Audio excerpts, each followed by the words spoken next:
वो नेता चला रहा है जो धर्म के नाम पर बांटने से उसका काम बढ़िया चल रहा है। उसे स्कूल्स की जरूरत नहीं है मैम। हमारा प्रधानमंत्री चौंक क्यों है? वो डर गया है, वो कायर है। प्रधानमंत्री हमारा कायर इसलिए है। इन्हें अपनी कदर है, अपने बच्चों की कदर है, अपनी बिल्डिंग्स की कदर है, अपने महलों की कदर है। मैं शहीद हो जाऊंगा, मैं जेलों में जाऊंगा, आखिर तक लड़ाई लड़ूंगा, मैं हटूंगा नहीं। जब मेरे देश का साइंटिस्ट धरने पे बैठा है तो मैं कैसे अपने घर बैठ जाऊं सुकून से। युवाओं को किताबों में होना चाहिए था, मजबूरी में आज ये सड़कों पर है। वो हर एक क्रांतिकारी जो हमारे देश के लिए लड़े हैं, ये उनका सिंबल है। उनके बच्चे अगर जेंजी तो भी कॉकरोच है। नमस्कार, स्वागत है आपका आरएम न्यूज में। मैं हूं आपके साथ रक्षा रावल और आज हम मौजूद हैं दिल्ली के जंतर मंतर पर, जहां सीजेपी का प्रोटेस्ट जारी है, जिसको आज लगातार 17 दिन पूरे हो चुके हैं। इसी के साथ हम आज लोगों से बात करेंगे और जानेंगे कि उनकी बड़ी मांगी क्या है, क्या बड़े बदलाव हुए हैं। तमाम सारी चीजें हम लोगों से जानने की कोशिश करेंगे। तो आइए शुरू करते हैं अपनी खास report Jantar Mantar CJP protest से। बताइए, क्या नाम है आपका और कहाँ से आए हो आप? मैम, मेरा नाम मोहम्मद शादाब गनी है। मैं उत्तराखंड के हरिद्वार जिले से, रुड़की से आया हूँ बेसिकली। तो आज आपका कौन सा दिन है प्रोटेस्ट में? 17 दिन तो यहाँ हो चुके हैं, तो आपका कौन सा दिन है? अभी तक मैं लगभग मेरा तीसरा चौथी दफा मैं आ रहा हूँ यहाँ पे। आते हैं जाते हैं मैम, क्या करें, घर भी चलाना होता है, मजबूरियाँ भी होती है बहुत ज्यादा। ये प्रोटेस्ट, आप समझिएगा बात को, ये घर भी चला रहा है और प्रोटेस्ट भी चल रहा है। ये प्रोटेस्ट नहीं है, किसी की उम्मीद है, एक सही निगाह है, एक सही नजरिया है। जब मेरे देश का साइंटिस्ट धरने पे बैठा है तो मैं कैसे अपने घर बैठ जाऊं सुकून से। 183 किलोमीटर दूर से मैं यहाँ आया हूँ। मुझे इनकी मोहब्बत खींच के लाई है, इनकी देशभक्ति खींच के लाई है, मुझे इनकी अंधभक्ति खींच के नहीं लाई है। मुझे अफसोस है इस मीडिया पर, मुझे अफसोस है ऐसे मंत्रियों पर, ऐसे सांसद पर, और ऐसे मुख्यमंत्री और ऐसे प्रधानमंत्री और ऐसे गृह मंत्री पर। मेरे देश का साइंटिस्ट आज मरने की कगार पर है। मैम, आप एक बात बताइए मुझे, जिस इंसान की पल्स रेट 60 से नीचे जा रही हो, जिसका RBS level down to down जा रहा हो, जिसकी बीपी कम से कम हो रहा हो, उसको क्या कह सकते हैं भाई? मेरे देश को, मेरे देश के प्रधानमंत्री को, गृह मंत्री को, मेरे देश के साइंटिस्ट की कदर नहीं है तो मेरी क्या खाक कदर होगी? मैं तो वैसे भी मुसलमान हूँ मैम, मेरी कदर नहीं हो सकती, मेरी कदर कभी नहीं हो सकती क्योंकि मैं मुसलमान हूँ। जिस देश के अंदर उसके साइंटिस्ट की कदर नहीं हो सकती, ये चीज आप किस बेस पे कह रहे हो कि आप मुसलमान हो, आपकी कदर नहीं हो सकती? क्योंकि ये देश सिर्फ एक नेता नहीं चलाता, एक पार्टी नहीं चला रही, ये देश सभी के लिए है। तो आप किस बेस पे ये कह रहे हो? आज के टाइम में मैम ये देश एक नेता चला रहा है, वो नेता चला रहा है जो धर्म के नाम पर बांटने से उसका काम बढ़िया चल रहा है। उसे स्कूल्स की जरूरत नहीं है मैम, उसे इंफ्रास्ट्रक्चर की जरूरत नहीं है, उसे यूनिवर्सिटीज की जरूरत नहीं है। वो आपको और मुझे सिर्फ इसलिए लड़ा सकता है कि मैं मुसलमान हूँ और आप हिंदू हैं, काफी है इतना। उसे स्कूल बनाने की आवश्यकता कतई नहीं है। क्यों बनाएगा वो तो और बंद करेगा, और वही कर भी रहा है। क्यों करेगा वो? नहीं करेगा। जो मेरे देश के साइंटिस्ट के ऊपर एनएसए लगा सकता है, क्या वो मेरे ऊपर देशद्रोही का फतवा नहीं लगा सकता? क्या बात कर रहे हैं आप? मैं क्यों ना कहूँ इस बात को। हिंदुस्तान फिलहाल के टाइम में इस मुकाम पर खड़ा है मैम कि सब देख रहे हैं इस देश के अंदर धर्म की राजनीति है, बांटने की राजनीति है, आपको और मुझे भाई और बहन को दूर करने की राजनीति है, इसके अलावा और कुछ नहीं है। जिस देश के अंदर उसके बच्चों की कदर नहीं होगी, 21 बच्चे ने अपनी जान गवा दी, उसकी कदर नहीं है। आप क्या सोच रहे हैं आपकी कदर होगी? नहीं होगी आपकी कदर, ना मेरी कदर होगी, साइंटिस्ट साहब की कदर नहीं होगी, किसी की कदर नहीं होगी। इन्हें अपनी कदर है, अपने बच्चों की कदर है, अपनी बिल्डिंग्स की कदर है, अपने महलों की कदर है। कहीं ना कहीं लोगों की भी गलती है कि वो आपस में भेदभाव करना शुरू कर देते हैं। अगर दो लोगों के बीच में तीसरा आग लगा रहा है तो दो लोगों को समझना चाहिए कि तीसरा आया है जो हमारे बीच में फूट पड़वा रहा है। तो कहीं ना कहीं जनता की भी एक कमी है कि वो समझ नहीं रही है। सबसे पहले मैम मेरी कमी है, मैं जनता की बात में कमी निकालूंगा। मैं अपनी खामी बयां करता हूँ आपको। मैं अपने भाई को नहीं समझा पा रहा हूँ कि मुझे आपसे मोहब्बत है, ना कि मुझे आपसे डर है, ना मुझे आपसे नफरत है। मुझे मोहब्बत है मेरे भाई आपसे, मुझे गांधी जी से मोहब्बत है मैम। मैं उस इस धरने पर आज इसलिए खड़ा हूँ क्योंकि मेरे गांधी जी ने धरना दिया था, मुझे उनसे प्रेरणा मिलती है। मैं उनकी खूबसूरती की वजह से इस देश में हूँ। मुझे मेरे गांधी जी ने रोका था यहाँ पे, मोदी जी नहीं आए थे इनके माता पिता, मुझे मेरे गांधी गांधी जी आए थे और मैं उसी वजह से यहाँ पे खड़ा हूँ और मन बढ़ते दम तक ये खड़ा रहूंगा। आपके अंदर जितनी हिम्मत है बांटने की, काटने की, तोड़ने की, धर्म के नाम पर खत्म करने की, आप कीजिए। हमारा काम मोहब्बत फैलाने का है, हम मोहब्बत फैलाएंगे। हमारे साइंटिस्ट साहब मोहब्बत फैला रहे हैं और हम फैलाते रहेंगे। तो सर ये तो हुई बंटवारे की बात, धर्म की राजनीति की बात। अब आते हैं हम इस प्रोटेस्ट पर। तो इस प्रोटेस्ट के बारे में आप क्या कहना चाहोगे? मैं सच बताऊं, मैं जब यहाँ आता हूँ मेरा मन खुश हो जाता है। आप यकीन मानिएगा, जो भी लोग आपके दर्शक ये देख रहे होंगे ना, एक दफा जंतर मंतर पर आकर तो देखिए, इसकी खूबसूरती देखिए आप। इसकी खूबसूरती क्या है? हजरत वहां पर हवा कर रहे हैं बच्चों को, दाढ़ी है, अल्लाह वाले हैं, 64 साल की उम्र है, हवा कर रहे हैं। जुनेद भाई खाना बांट रहे हैं, अंकित भाई पानी पिला रहे हैं, सरदार जी खाना बांट रहे हैं। क्या है ये मेरा हिंदुस्तान है मैम, आप समझिए ना बात को। यही तो मेरा हिंदुस्तान है। ये आप जो अपने घरों में बैठकर टीवी की स्क्रीन पर देख रहे हैं वो हिंदुस्तान नहीं है, वो आपको दिखाई हुई एक पॉडकास्ट है जिससे कि आपके मन में एक डर हो, एक बहम हो, एक नफरत हो। आपको डराने का काम किया जा रहा है। मोहब्बत देखनी है, जंतर मंतर पर आइए। इंसानियत देखनी है, जंतर मंतर पर आइए। भाईचारा देखना। तो आप कुछ कहना चाह रहे थे, क्या कहना चाहोगे आप? मैं यही कहना चाहूंगा, हमारा प्रधानमंत्री चौंक गया है, वो डर गया है, वो कायर है। प्रधानमंत्री हमारा कायर इसलिए है, प्रेस कॉन्फ्रेंस नहीं करता, देश में कोई परेशानी प्रॉब्लम आ जाए तो विदेश यात्रा निकल जाता है। ऐसे प्रधानमंत्री को मैंने नहीं देखा। इनसे प्रधानमंत्री को ना इंग्लिश आती है, ना ये कहा चलिए आप अमेरिका में भाषण देते हैं भाई और बहनों, उसके लिए भी ट्रांसलेशन लगा रखा है। प्रधानमंत्री के पास डिग्री है पढ़े लिखे की? नहीं है डिग्री। एक चाय वाला अगर देश का प्रधानमंत्री बनेगा तो देश में ऐसे 700 किसान मारे जाएंगे, देश के युवा को नौकरी, बेरोजगारी।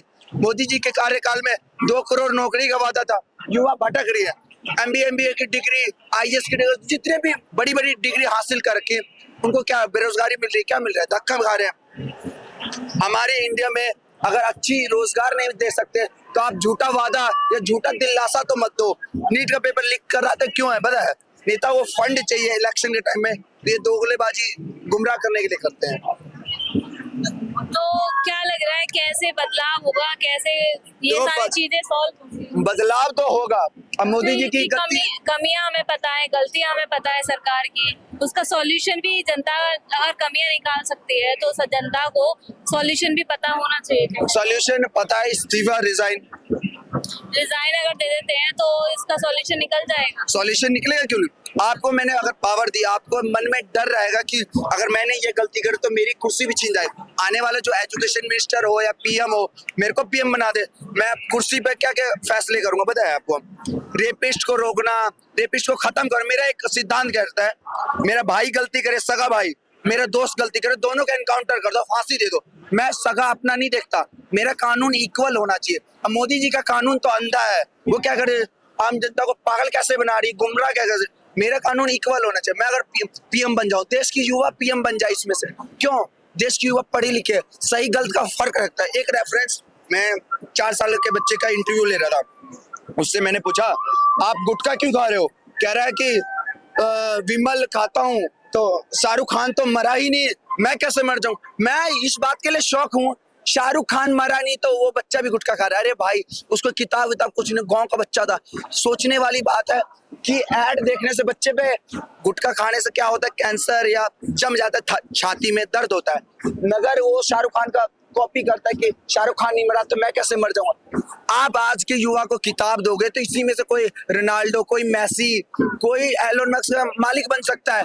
आप देश के युवा की गरीबी दूर करने का एक ही तरीका है, एजुकेशन से जाएगी भारत की गरीबी। मगर मोदी जी का दोगलापन तो देखिए, मोदी जी तो इतने घटिया इंसान है, उनका तो बेरोजगारी पे ना बोलना, बच्चे के जो स्कूल कॉलेज 51,000 यूपी में बंद है उसको पे कोई रिस्पॉन्स नहीं देना, बच्चे की जो 2-4 स्कूल खुले पड़े हैं उनकी दीवार गिर जाती है, बच्चा मर जाता है, चिल्लाता रहता है, उनके माँ बाप पे फर्क पड़ता है ना। मोदी जी की औलाद थोड़ी है, मोदी जी तो कल दिन झोला उठाएंगे चले जाएंगे। भारत पे 2014 से पहले कर्जा कितना था, गूगल करिए आप, कितना था। आज कर्जा 2014 के बाद 26 में 2 लाख करोड़ का कर्जा है। मोदी जी तो झोला उठा के ले लेंगे, उसके बाद देश की युवा पे खर्चा छोड़ जाएंगे। देश की युवा को भागना, अहिंसा, मारपीट, गुंडागर्दी करना पड़ेगा, क्योंकि ये मुद्दा सबका है। मोदी जी तो कह देंगे भाई और बहनों, जैसे 700 किसान मारे गए थे, मोदी जी ने 1.5 साल, किसानों ने 1.5 साल लड़ाई लगी थी, मोदी जी आके भाषण दे देंगे।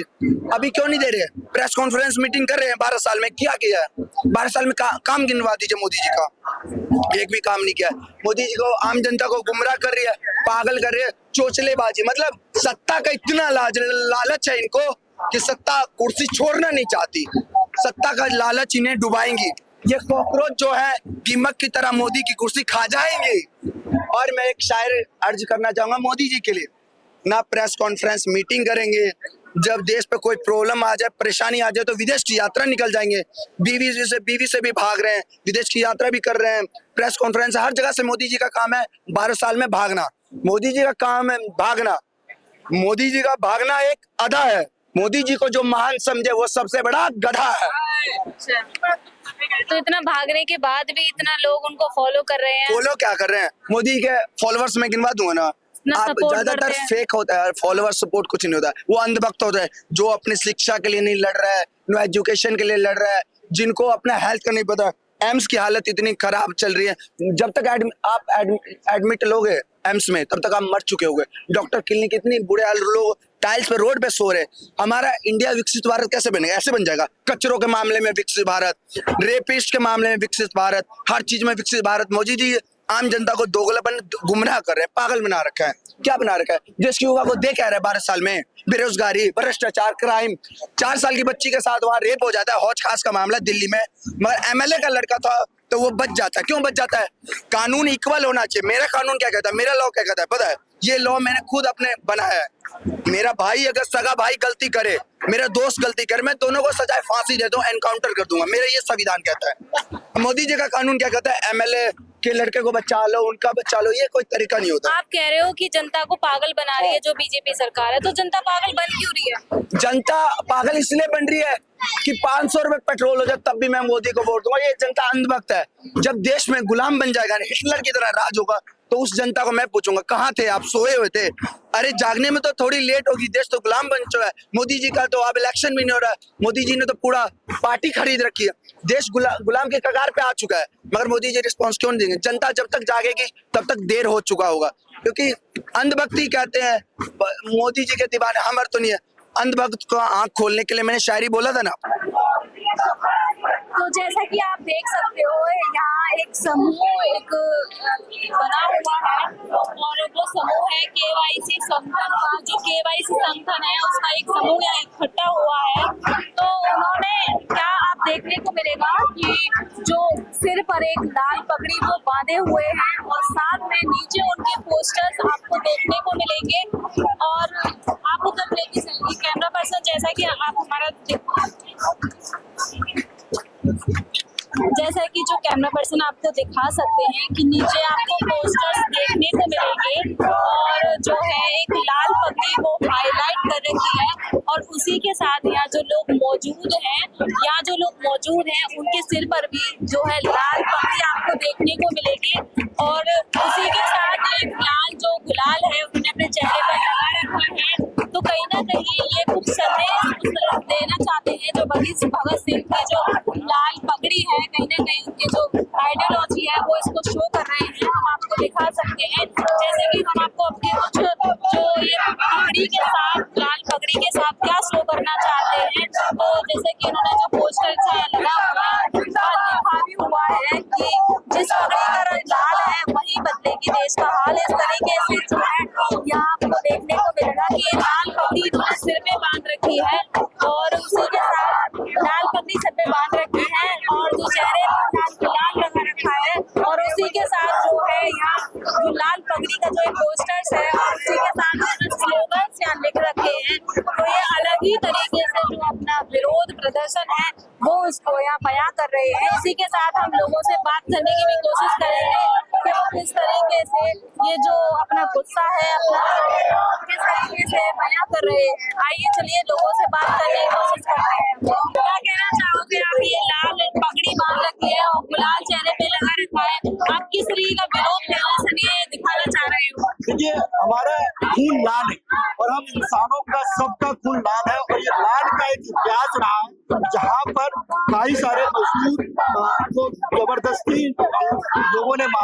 पूंजीपतियों ने मारा और सरकार ने मार के उसका खून पूरा लाल कर दिया। वहीं से एक लाल झंडा भी निकला था। ये लाल पगड़ी इस तरीके की चीज है कि हम एक मांग कर रहे हैं, एक रेवोल्यूशनरी मांग कर रहे हैं कि जहाँ पे समान शिक्षा लागू किया जाए, जहाँ पे अमीर हो या गरीब का बच्चा वह एक ही स्कूल में पढ़े, चाहे वो चपरासी हो या मालिक का बच्चा वो एक ही स्कूल में पढ़े, और जहाँ पर भी सरकारी व्यवस्था खराब है उसको दुरुस्त किया जाए, एनटीए को भंग किया जाए, धर्मेंद्र प्रधान को बर्खास्त किया जाए। कि नागरिकों को बेवकूफ बनाया जा सकता है। नागरिकों से मेरी बहुत बड़ी शिकायत है। मैं सरकार को नहीं छोड़ता तो नागरिकों पे नहीं छोड़ता, बेशक मुझसे नाराज हो कोई भी। मैं ये कहता हूँ नागरिकों को फर्ज अदा करने चाहिए। संविधान में अधिकार मांगने, तिरंगा उठाएंगे या कुछ और करेंगे। मैंने तिरंगा राष्ट्र की जागृति को उठाया है, अधिकार दूसरों के लिए उठाया है, अपने लिए नहीं। ना ये देश मुझे कुछ दे सकता है, इसमें ताकत नहीं कि मुझे कुछ दे सके। मैं शहीद हो जाऊंगा, मैं जेलों में जाऊंगा, आखिर तक लड़ाई लड़ूंगा, मैं हटूंगा नहीं। उन शहीदों का मैं असली में प्रतिनिधि अपने आप को मानता हूं, क्योंकि मैं उनकी तरह ही उनका बताया हुआ जीवन जी रहा हूं। वो धरोहर छोड़ के गए, कोई तो उठेगा जो उनकी तरह आवाज उठाएगा, वैसा कोई माने या ना माने। मैं उन शहीदों का सम्मान करते हुए महात्मा गांधी, भगत सिंह, देशभक्त चंद्रशेखर, जो जिन्होंने कहा था मैं अपनी माँ और बाप को गोली मार दूंगा अगर किसी ने खाना चंदा यूज नहीं करूँ, तो मैं ये बताना चाहता हूँ कि सरकार को इस्तीफा तुरंत लेना चाहिए। अगर वो ले लेते वो 22 लोग नहीं मरते। वो देश के बच्चे थे, इतनी बड़ी धरोहर चली गई हमारे हाथ से, और 2 आंसू निभाए, कुछ बोले कुछ नहीं किया। इस्तीफा तो छोड़ो, सरकार सुनने के लिए भी तैयार नहीं है, इग्नोर कर रही है जनता को। और ये जो प्रोटेस्ट है, कहीं ना कहीं लोग इसको बता रहे कि मजाक के तौर पे देख रहे हैं, कोई सीरियस नहीं रहा। उनको संवेदना नहीं है, वो अहंकार के धृतराष्ट्र बने हुए हैं, अहंकार के मत में चूर है। अगर थोड़ा सा भी संवेदना हो, और उनको ये लोग इतना बेशर्मी से उनको बेशर्म कर रहे हैं, जिनकी आवाज सुन नहीं रहे वो हम लोगों की, तो हम तो बोलेंगे, हमारा राइट है, ना पीछे हटेंगे। सरकार अगर गलत करेगी तो भी फंसेगी। मैं आपको ये बता देना चाहता हूँ, यही मेरा जो आंदोलन का अनुभव है आज का, ये सीजेपी का जो यहाँ आंदोलन है, इसमें जो लोग आ रहे हैं, सरकार उल्टा करेगी तो भी उल्टी ही पड़ेगी, और अच्छा कर देगी तो थोड़ी बहुत उसकी इज्जत बच जाएगी। मैं ये भी बताता हूँ, और ये सही कामयाब होगा। ये मेरी वाणी है। मैंने ही कहा था माता जी को, जब मुझे झंडे के लिए पीड़ित करते लोग भिखारी पागल कहते थे, हरियाणा में खासकर। इधर जागरूकता है, अगर मैं यहाँ होता तो बहुत कुछ कमाल करके आया होता। मैंने निस्वार्थ सच्ची देशभक्ति की है, और अपना खर्चा, अपनी दुकान और अपना उसका और अपना बीमे की रकम तक आंदोलन में लगा दी। 7 साल आंदोलन करके नहरें अंडरग्राउंड कराई हरियाणा की मैंने। असंभव बता के दिया गया था। दुष्यंत चौटाला जी आए थे जब एमपी थे धरने पर, फिर सीएम से बात की तो बोला नहीं होगी, लेकिन वो मैंने अंडरग्राउंड करवा दी। गंदे पानी की जो पानी पिला रही थी सरकार, स्वच्छ भारत का नारा और टट्टी मुद का पानी, मैंने कहा इसको कवर्ड करो। पानी करोड़ों लीटर पानी की बचत हो रही है मेरे कारण। सैकड़ों मैंने पेड़ चिपको आंदोलन चला के उनको पकड़ के बचाए, कुल्हाड़ियां तक चलाई, लेकिन फिर ऊपर चला दी कि तो मरने को तैयार है। तो ऐसे आंदोलनकारी देशभक्त की क्या कदर की सरकार ने। का नाम? मेरा नाम अनुज शर्मा है, समाज सेवी अनुज शर्मा। और कहाँ से हो आप? मैं दिल्ली से हूँ, और लगातार मैं युवाओं पे, महिलाओं पे, बुजुर्गों पे, दिव्यांगों पे हम काम कर रहे हैं। हमारी ट्रस्ट भी है, मिचल ट्रस्ट, महात्मा जवाहरलाल नेहरू ट्रस्ट। किसान आंदोलन में भी हमने किसानों के लिए काम किया, लगातार किसानों की जो एमएसपी का मुद्दा है उसको उठाते रहे, दिव्यांगों के लिए भी उठा रहे हैं काम। देखिए जो युवा आज बैठा है, वो युवा बैठा अपने हक के लिए। अगर युवा मेहनत करने के बाद भी उसे रिजल्ट मिलेगा पेपर लीक। अभी देखिए, इन युवाओं को किताबों में होना चाहिए था, मजबूरी में आज ये सड़कों पर है। ये युवा 12 से 18 घंटे बच्चे पढ़ता है, उसके बाद क्या मिलता है उनको? Paper leak. अब देखिए, एसएससी का पेपर लीक, सीजीएल का लीक, टेट का leak, UP TET, MP TET, UP police, Delhi police, अभी महाराष्ट्र टेट लीक, राजस्थान का भी लीक। तो मतलब हर पेपर लीक हो रहे हैं, आए दिन लीक हो रहे हैं। तो व्यवस्था क्यों इस तरह की चरमराई हुई है? क्योंकि शिक्षा मंत्री अपना दायित्व सही से नहीं निभा रहे। अगर वो दायित्व सही से निभाते तो ये चीजें होती नहीं। ये युवा आज बैठा नहीं होता सड़कों पर, मजबूरी में बैठना पड़ रहा है इसे, क्योंकि इसे अपना हक चाहिए। अभी बताइए, पेपर देने के से पहले फॉर्म भरे जाते हैं, कितना पैसा इकट्ठा होता है। मुझे तो ऐसा लग रहा है कि सरकार की कहीं ना कहीं ये मंशा है कि पेपर लीक करो और उन पैसों को इकट्ठा करके अपने चंदा चुनाव में लगाओ। और चुनाव में वो लगाने में, देखिए चुनाव के दौरान ज्यादा पेपर लीक हो रहे हैं। आए दिन पेपर क्यों लीक हो रहे हैं? अभी देखिए इलेक्शन था तब पेपर लीक हुए, ठीक है, अभी कुछ इलेक्शन आने वाले होंगे तो अब पेपर जल्द से ज्यादा लीक जो हो रहा है, आप देखिए इलेक्शन के टाइम पे लीक हो रहे हैं और भर्तियां भी निकाल रहे जान के उस टाइम पे, क्योंकि क्या कि पैसा इकट्ठा हो जाता है और पैसा इकट्ठा हो जाता है, करोड़ों लाखों करोड़ रुपए इकट्ठा हो जाता है, उसको फिर वो चुनावों में लगाते हैं, तो अपने धन पर का प्रयोग करते हैं। तो अगर हम आपसे पूछें, इस जो प्रोटेस्ट यहाँ हो रहा है, कई कुछ लोग इसको प्रोपेगेंडा बता रहे हैं, कुछ लोग इसको मजाक भी बता रहे हैं कि सिर्फ यहाँ अगर आप देखोगे मजाक चल रहा है, लोग ढपली पीट रहे हैं और खाना खाने के लिए यहाँ आ रहे हैं, इससे ज्यादा यहाँ कुछ नहीं हो रहा है, इस तरीके के लोग बातें भी कर रहे हैं। देखो कुछ असामाजिक लोग यहाँ पे भी आते हैं, कुछ मैंने भी भगाए हैं यहाँ से असामाजिक लोग, इसके अलावा कुछ असामाजिक लोग वहाँ भी बैठे हुए हैं। क्या कि असामाजिक लोग माहौल खराब करने के लिए आते हैं और सोशल मीडिया पे भी माहौल खराब कर रहे हैं। उनका अगर अंदर से ईमान जाग रहा है, अगर उनके भी बच्चे हैं, अगर वे भी स्टूडेंट हैं, तो अपने एक बार अपनी अंतरात्मा से बात करें कि हम सही बोल रहे हैं, क्योंकि सोची तो आप भी है ना, पीढ़ी तो आप भी है, पेपर तो आप भी देते हैं, लीक तो आपका भी होते हैं ना। आपके अंदर अगर आत्मा है, आपके अंदर अपना जमीर है, तो उस जमीर से पूछिए कि हम इस आंदोलन के बारे में जो गलत शब्द यूज कर रहे हैं क्या वो उचित है? वो जवाब आएगा नहीं। ऊपर से आप कुछ भी बोल लीजिए, अंधभक्त कितने भी बन जाइए, कितने भी नारे लगा लीजिए, आप नारों से घर नहीं चलता है, काम करना पड़ता है, रोजी रोटी के लिए काम करना पड़ता है, रोटी के लिए काम करना पड़ता है। तो क्या लग रहा है कि यहाँ 17 दिन तो हो चुके हैं और सरकार की तरफ से अभी तक कोई जवाबदेही, कोई बयान अभी तक सामने नहीं आया है इस प्रोटेस्ट से रिलेटेड, तो क्या लग रहा है कुछ हो पाएगा इस प्रोटेस्ट? देखिए बिल्कुल होगा। मैं एक चीज और बोलना चाहूंगा आपसे थोड़ा हटके, नेशनल टेस्ट एजेंसी NTA, इसका काम क्या होता है? इसका काम होता है परीक्षा को सही करवाना। करवाया क्या? चलो NTA के ही जो अधिकारी है, वही अधिकारी पेपर लीक में साथ देंगे, बायोलॉजी का पेपर देंगे, केमिस्ट्री का देंगे, फिजिक्स का देंगे, तो हमारे युवा उम्मीद कहाँ पे करें? ये बताइए, NTA का मतलब क्या है? अब मुझे लग रहा है NTA का नाम चेंज कर देना चाहिए और ये ऐसा रद्द कर देना चाहिए। कोई नई एजेंसी बनना चाहिए जिसमें रिटायर्ड जज हो, जिनका रिकॉर्ड अच्छा हो, वे जज नहीं चाहिए जिनको कुर्सी चाहिए MP की। हमने PMO में भी दिया था, इसका जवाब आया, PMO से लेटर भी आया है कि आप इलेक्शन कमीशन के डायरेक्टर से, कमिश्नर जो है ज्ञानेश कुमार जी और दिल्ली के जो विजय देव जी, उनसे मिलिए, आप क्या करना चाहते हैं इसको आप करिए, हम आपके उसमें कुछ जो आपके सुझाव अच्छे लगे तो हम करेंगे। और मैं एक चीज और कहना चाह रहा हूँ कि जो शिक्षा का धर्मेंद्र प्रधान जी को अगर वाकई नैतिकता है उनके अंदर, अगर अंदर का जमीर जग चुका है, अभी भी इतने हमारे 20-22 बच्चे शहीद हो गए, अभी भी जमीर जग चुका है, तो इस्तीफा दे दे। पेपर जैसे पेपर लीक हो रहा है मैम, ये चीज नहीं होना चाहिए। और भी चीज काफी सारी चीजें हैं, हम खुद कारोबारी हैं, हमारा जो है अभी मान के चलो कि दुकान का रेंट तक नहीं निकल पा रहा है, मान के चलो आप, इतनी मतलब बेरोजगारी है।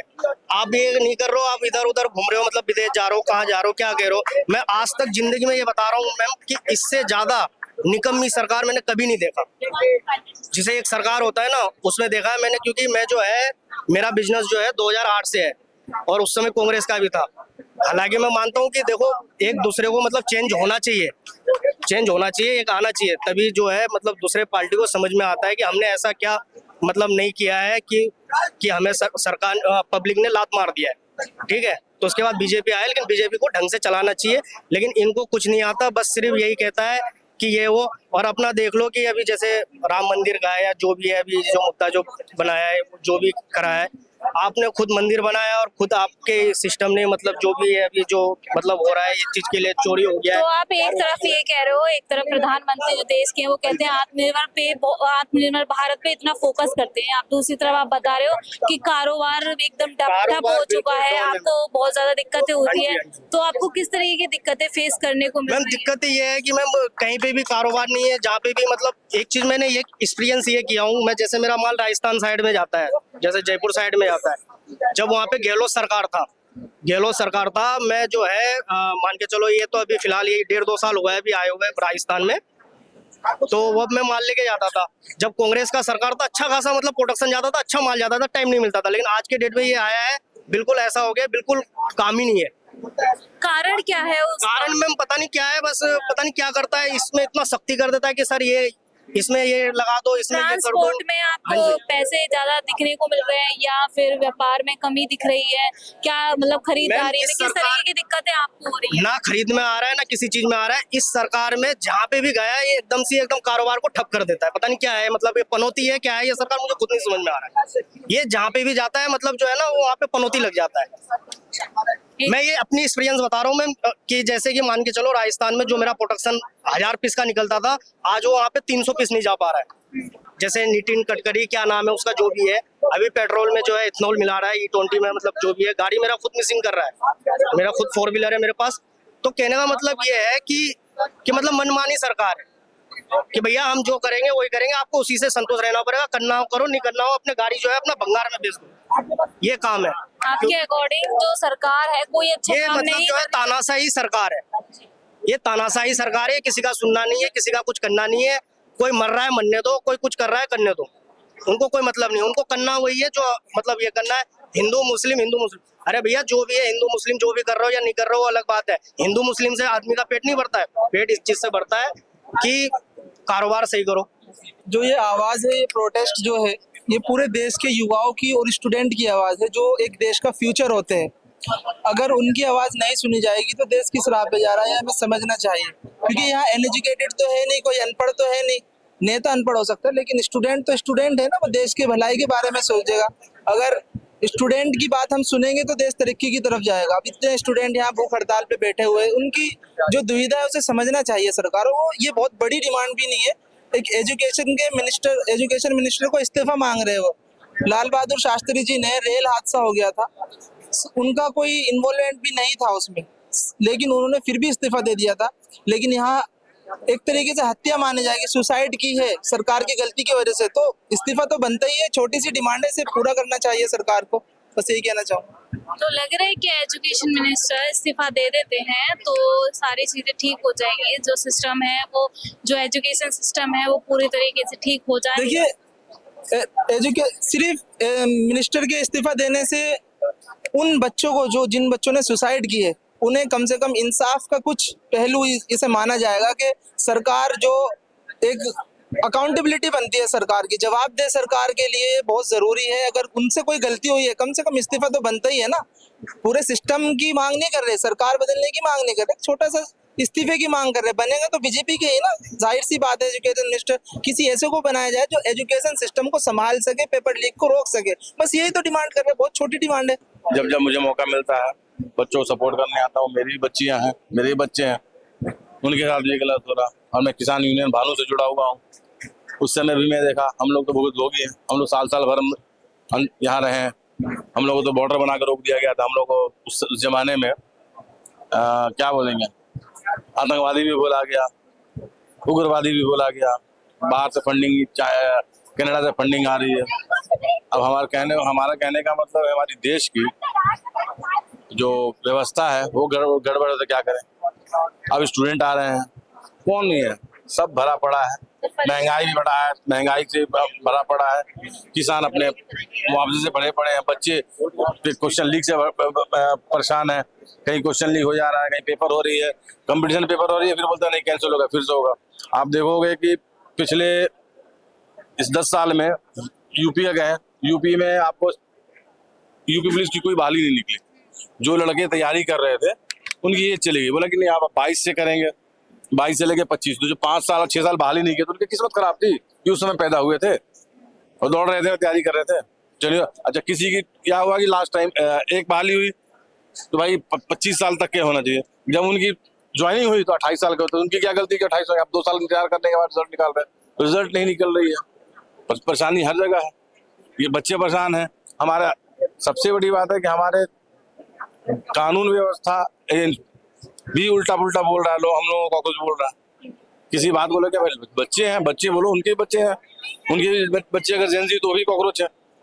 कहीं ना कहीं मजाक बता दिया गया है इस प्रोटेस्ट को। अगर हम किसी से बाहर जाके बात करें 4 लोगों से, वो कह रहे हैं बस एक मजाक वहाँ चल रहा है। सबको लगता है मजाक है। लोग कहाँ से आए हैं, हिंदुस्तान के हर कोने से लोग आके यहाँ सपोर्ट दे रहे हैं। दिल्ली के लोग आ रहे हैं, हमारे यहाँ की जितनी यूनिवर्सिटी है वहाँ के बच्चे आके रात बैठे हुए हैं। लोग भूख हड़ताल में हैं, किसको शौक नहीं है। वो बच्चे को पढ़ने का समय होना चाहिए, वो यहाँ बैठ के अपना हक मांग रहे हैं। स्कूलें बंद हो रही है, इसमें किसी को नहीं है। यूपी में स्कूल बोले कि स्कूल में टीचर्स नहीं है, टीचर नहीं करके स्टूडेंट नहीं है, करके धीरे धीरे बंद कर रहा है, किसी को ध्यान नहीं है भाई। मैं स्टूडेंट नहीं हूँ ना, मुझे एम्प्लॉयमेंट की कोई इशू है, लेकिन मेरा दिल रोता है हर बार जब हमारा भारत इन चीज़ों की वजह से टूट रहा है, और स्पेशली एजुकेशन, बिकॉज आज हमारा भारत अगर आगे बढ़ेगा तो वो एजुकेशन के सिर्फ वो फाउंडेशन है हमारा। तो अगर हमारा फाउंडेशन ही अगर सही से नहीं है तो हमारा देश आगे कैसे बढ़ेगा? तो मैं उसके लिए अपनी आवाज़ उठाने आई हूँ। तो मैम ये आपने एक सिर पर लाल कपड़ा बांध रखा है और इसे ये माथे पर भी लाल रंग का गुलाल लगा रखा है, तो इस चीज से क्या सिंबलाइज कराना चाहते हो? ये मैंने कुछ नहीं किया, बट बिकॉज मैं लोगों के साथ पार्ट ले रही थी, सब जगह हम नारे लगा रहे थे, तो उन्होंने मुझे, मेरा ऑनर है कि मुझे वो लोग ने अपना पार्ट बनाया, अपने ग्रुप में शामिल किया। बिकॉज मैं वैसे तो एक आम इंसान हूँ, आम भारतीय नारी हूँ, लेकिन ये सब मैंने सोच के नहीं किया है, बट यहाँ पे जो लोग हैं उनकी एक्साइटमेंट, उनका फायर जो अंदर है, उन्होंने मुझे अपनाया। तो मैम ये किस तरीके से क्या चीज शो करना चाहते हैं कपड़ा बांध के लाल? आई थिंक जो मैंने सुना और जो मैं मानती भी हूँ, वो हर एक क्रांतिकारी जो हमारे देश के लिए लड़े हैं, ये उनका सिंबल है। ये जो लाल रंग है एक प्रतिज्ञा है कि हम हार नहीं मानेंगे, हम लड़के रहेंगे।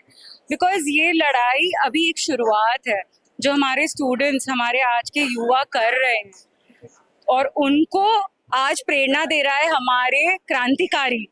बिकॉज ये एक आज़ादी की जंग से कम नहीं है जो हम लड़ रहे हैं, तो ये उसको रिप्रेजेंट करता है। कुछ लोग कहते हैं कि यहाँ जो विमेंस के लिए सेफ नहीं है ये जगह। नो वे। तो आप क्या कहना चाहोगे, इतनी दूर से आप आए हो ऊपर, मतलब और मैं प्लीज अगर सबको कह पाऊँ, मुझे पता है कि हर एक के लिए आसान नहीं है यहाँ पे आना, सबकी नौकरियां हैं या कुछ ना कुछ प्रॉब्लम्स हैं, लोग दूर रहते हैं, पूरा भारत नहीं आ सकता, लेकिन अगर आप सिर्फ एक दिन के लिए भी सब मिलके आ सकते हैं, दोस्तों के साथ आ जाइए किसी, और ये मैटर नहीं करता कि आप स्टूडेंट हैं या नहीं है, ये सिर्फ स्टूडेंट्स की लड़ाई नहीं है, हम ये इंडियंस की लड़ाई है और हमें हमारे स्टूडेंट्स को सपोर्ट करना है। तो प्लीज़, और ये मैटर नहीं करता कि यहाँ पे कितने लोग हैं, इट इज़ अबाउट कि अगर आप इंस्टाग्राम पे 22 मिलियन फॉलोअर कर सकते हो, तो आज उनमें से क्या कुछ चंद लोग, 5000 लोग भी यहाँ पे आ जाओ ना यार, उनको सपोर्ट दे दो प्लीज।